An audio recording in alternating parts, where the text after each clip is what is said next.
Hey everyone, so today we are back with a new episode talking about female competition in friendships. So kind of like passive aggressive, low-key, competitive comments that maybe you make to your friends would make to you. Yeah, we've all had this issue, Yes. either with a friend or we've been the friend. Shamefully, who's been passive aggressive. So before we get into our thoughts, we wanted to hear from you. So here are a few submissions from our readers.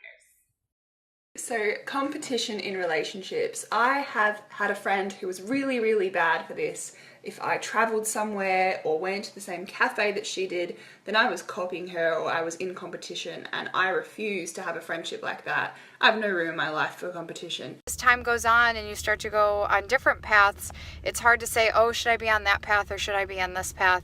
And I think there's two ways to really combat that. The first is self-love and self-confidence. So instead of comparing yourself to others, appreciating the journey that you're on and appreciating certain attributes about yourself that no one else has. And then also with friends, making sure that you celebrate life on a two-way street and celebrate their successes and really think about what makes your friends special and those other women around you, and making sure that you're mindful of what makes them happy too. Okay, so obviously this is something that affects a lot of people, not just us. And so we actually found a super interesting article in the New York Times about this we wanted to share with you. Yes, it's this amazing article called Why Women Compete with Each Other, and it's by Emily V. Gordon. Mm-hmm. And it really resonated with us, and we thought it might resonate with you too. So here is a great quote from the article. We aren't competing with other women, ultimately, but with ourselves, with how we think of ourselves. For many of us, we look at other women and see instead a version of ourselves that is better, prettier, smarter, something more. We don't see the other woman at all. Bam. Yeah. That is so, yes, like that is so true. I feel like I think it puts into such perspective. I feel like every time I found myself in that position, either on the receiving side or if I've been the shitty friend, honestly, who's been giving that.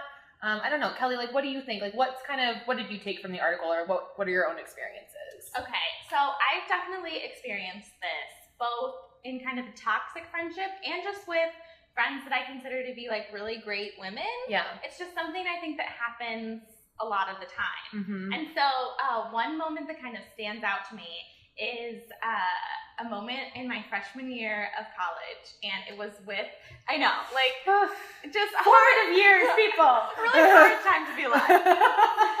So it was with my sweet mate, who I'm still friends with today, and I think she's an incredible woman. But we were all talking about like fitness and stuff, and I had been a dancer all through high school. And I was really proud of these like serious calf muscles that I have. Which she should be. These just great calf muscles. We're all jealous of them. Yeah, they're hardcore, you guys.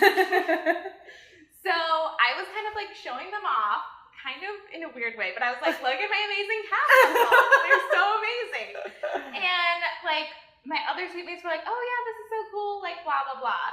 And my one sweet mate said, oh, actually, like, that doesn't look very good, though. Like, that's not really, like, that's not cute to have these giant calf muscles.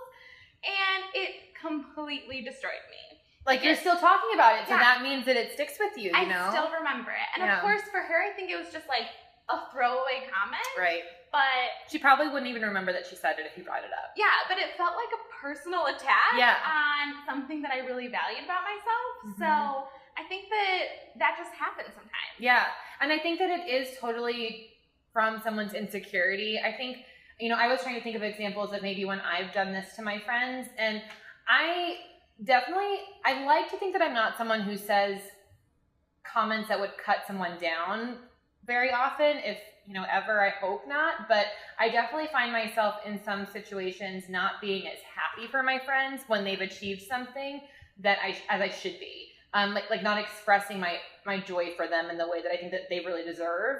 And it's usually because it's something that I'm struggling with myself. So maybe it's like, you know, maybe their boyfriend sent them like flowers at work, and, you know, and I really wish that I got flowers at work or something like that. Or maybe they're going on this amazing trip and I'm, you know, got like $2 in my bank account and can only go to like my backyard. So like those kinds of issues where I feel like I'm not expressing the kind of happiness for them that they really deserve in that moment. And that makes me the shitty friend. So So yeah, I mean, it's so hard. It's just like this quote expresses, it's so hard to take yourself out of the equation in that situation and just be like purely happy for that person without thinking like, I really wish I could go to Europe. Like, why don't I have these opportunities? Right, exactly. It's seeing them and their experience and how they've earned this instead of seeing how you have it. Right, exactly. Because that is exactly what she's saying, is that you're seeing yourself in that moment, what you're lacking, instead of what they're really bringing to the table. So, okay, so now we really want to hear from you guys about your experience with this issue. What ways have you combated this within your friendships, and have you found yourself being maybe the perpetrator or also on the receiver end?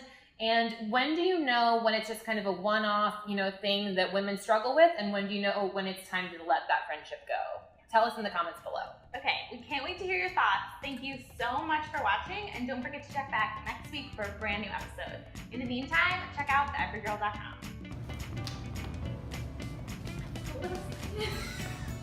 Sorry, okay, let's get back.